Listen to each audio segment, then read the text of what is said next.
Hi there. Welcome again to BA 411 Ethics. We've just entered into Module 4, and that means we're on the downhill slope. So today we're going to talk a little bit about leadership and how ethics plays into the practice of leadership.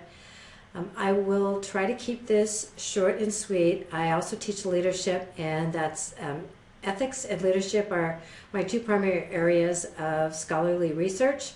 So it's a topic I could talk on for a really long time. Fortunately for you, I won't do that.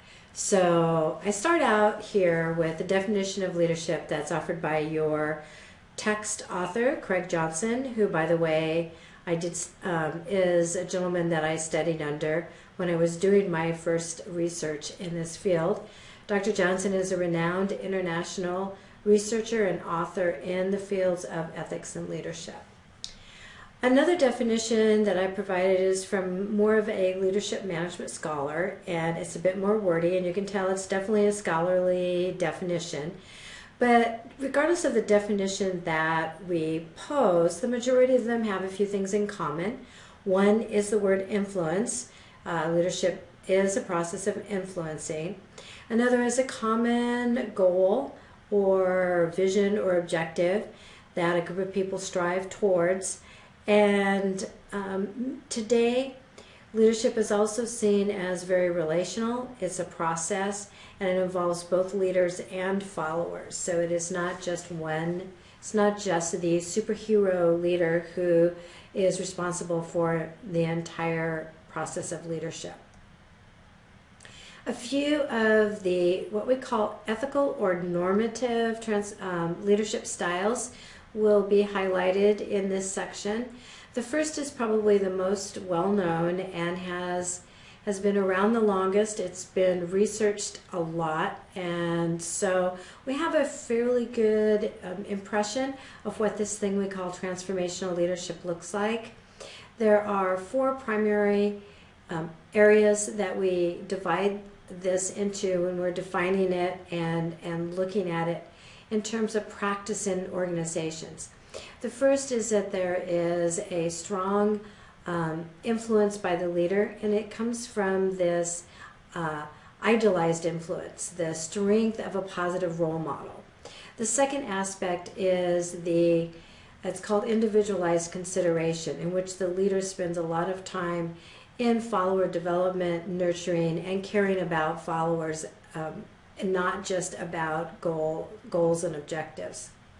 It's also a very inspirational and motivational style, and leaders typically are very visionary, and that comes through in the practical side of implementing this leadership style. The last one is titled intellectual stimulation. What that really refers to is an adaptive capability in which these transformational leaders really foster a lot of creative thought among their followers and in the movement, so that this can also help the process, whatever the vision is, whether it's within an organization or it is more altruistic in nature, that fostering creative thought and innovation can help us get there, and particularly in today's fast-paced world. One aspect of transformational leadership is the leader himself or herself is very important in the process, as you can see from the items we just talked about. There is a possibility that this type of influence, because it's so powerful, could be used for negative purposes. And thus we have looked at this leadership style in both a positive and negative light. The positive light is now called transformational leadership in an authentic way, or authentic transformational leadership. Those that would use it for more evil or negative outcomes would consider it pseudo-transformational. And that's when a leader would act in public as a transforming leader, but in fact has a personal agenda instead. Another popular style of leadership in today's landscape is servant leadership. It's a bit newer than transformational leadership. It has a unique concept of placing followers before leaders, and followers or serving those followers and others before the organization itself. And the characteristics, there's quite a list of characteristics that I've listed here on the screen. It is a highly ethical and very altruistic style of leadership. I can already hear those business majors in the class saying, well, if you place individuals before the organization or the goal of the organization, how do you ever accomplish anything? The concept behind how this style works involves leaders who care and invest in their followers, who then become more vested in the organization and in becoming a community of followers within the organization who will give back to the organization and end up being better employees and better followers. So there has been some more recent research on this style and its effectiveness. It appears to have a positive correlation with employee attitudes and behaviors, which are precursors to performance. So we haven't quite gotten to the point of researching outcomes, but it has some promise. In terms of organizations that exist that lead with this sort of style, Starbucks is considered, Howard Schultz is considered a servant leader. The CEO of ServiceMaster is also considered to be a servant leader. Other examples in non-business would be Martin Luther King Jr. And I think you can begin to get a picture of what this might look like within profit and nonprofit organizations. An even more recent style of leadership that has an ethical component is the concept of authentic leadership. And it has its roots, as do many of the leadership theories, in psychology.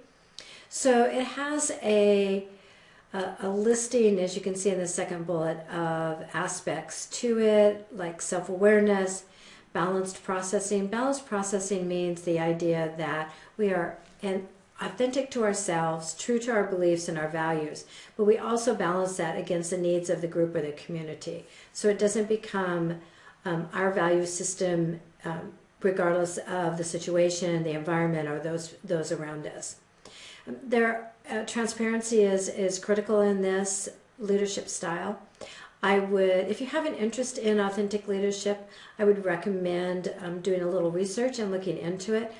One of the criticisms of authentic leadership is that many of the other ethical leadership styles have authenticity built into them, and so the question is whether or not this should be a standalone style unto itself. Regardless, we know that leadership today is relational, and that in today's work and in today's organizations, we focus on this relationship between leaders and followers. The community and the group is important, and so it's not just a one-directional influence process from leader to follower, but it's from follower to leader, follower to follower, etc., so that it's a continual process. How important is leadership to an organization, and in particular, how much impact does it have on the ethical nature of the organization? And one thought on this is that the top leaders of an organization do create and maintain the culture of the organization. They do this in a number of ways. They do this through role modeling. They also do it through the reward system. So in other words, if ethics are truly valued, then ethical behavior and performance should be rewarded, and that which is the opposite should be disciplined or punished. In our look at ethical leadership within cultures, we've seen that we've been able to categorize it in ethics into three categories. One is those who are not ethical leaders. One is the unethical leader, and these are actually fairly rare, who are very purposefully unethical. Another is a hypocritical leader who talks an ethical talk but doesn't walk the talk, and so is a hypocrite in actions. And then the third less than ethical style is what we call the value neutral leader, in which the leader views that ethics has no place in leadership, that it is basically ethically neutral. So we find that there are a number of challenges regarding ethics in leadership. Because leaders have exceptional influence on others, it makes sense that there would be an ethical component involved. Leadership has with it an immense responsibility. Leaders also face a number of ethical challenges. These include power, privilege, responsibility, how they handle information management. Is it held closely? Is it shared? How consistent and loyal they are. And we may dialogue on this in this module, but at best I would really like to have you take a look at this within the text and compare it to what you have seen in your organizations. Your textbook identifies 7 types of bad leaders. I think it would be interesting to hear from all of you in which ones you've come across in your time. I think many of us have certainly experienced incompetent and rigid leaders, perhaps callous. I don't know how many of us have actually had the misfortune of working for somebody who is corrupt or evil, but there are a variety of leaders out there. And one question to ask is it possible to be a true leader if in fact you are unethical? And in some of our newer definitions of leadership, they include ethics. So stay tuned for that. We'll see about that on the horizon. Selfish leaders, we've probably certainly worked for selfish managers. And these are individuals who are self-driven, self-motivated, and are often impulsive and can be narcissistic in nature.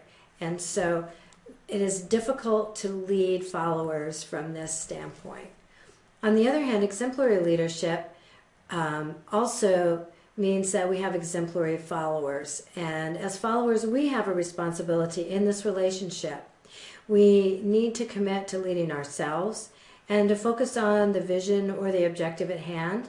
We need to bring our best game to the table and show competency. And we also need to serve as ethical watchdogs. If we see something happening that does not live up to the ethical or value standards of the organization, we need to raise a hand and call it out. It's important that we have disagreement and debate. We've seen that in our discussion on groupthink. What happens when we don't have agreeable disagreements or open debates? So as a follower, it's important to keep these things in mind. Here's some of the things that you can do to think about being a more effective follower. And you can take a look at these on the screen. But one of the things we talk about is managing and leading up as opposed to simply following orders. Following orders leads us to the question, who is responsible for ethics? My answer is we're all responsible for ethics, and that there isn't an excuse to say I was told to do this. So, we all have our lines in the sand in terms of what we view to be ethical or unethical. As an employee or a follower, we often manage up and lead up, and a good leader and a good manager asks and seeks this out. We all have different strengths and weaknesses, and I think it's important for us to share those and to complement each other. You'll find that managing up works well with bosses who are very task-oriented, and leading up is more about adding value to the process. Lastly, I did want to touch on the concept of whistleblowing. This is when somebody perceives an abuse within their organization and cannot affect change or get anyone to listen to them within the organization. And so they take the issue outside the organization. We now have whistleblower laws to protect whistleblowers.